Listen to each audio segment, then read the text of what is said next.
Hop, navbatdagi misolimiz bo'yicha AB kesma CD kesmaning qanday qismini tashkil qiladi?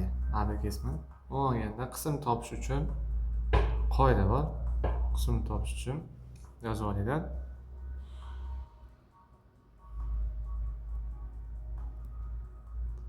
Ma'lum qismda umumiy qismga bo'lamiz.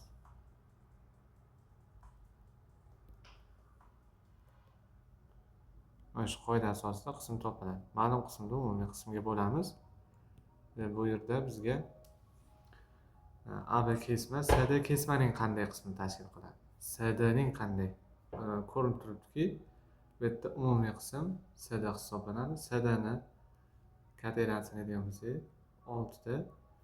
Ma'lum qism endi bu yerda AB bo'lib qoladi. Bunda 4. 4 taqsim 6 mana bu javobda turibdi.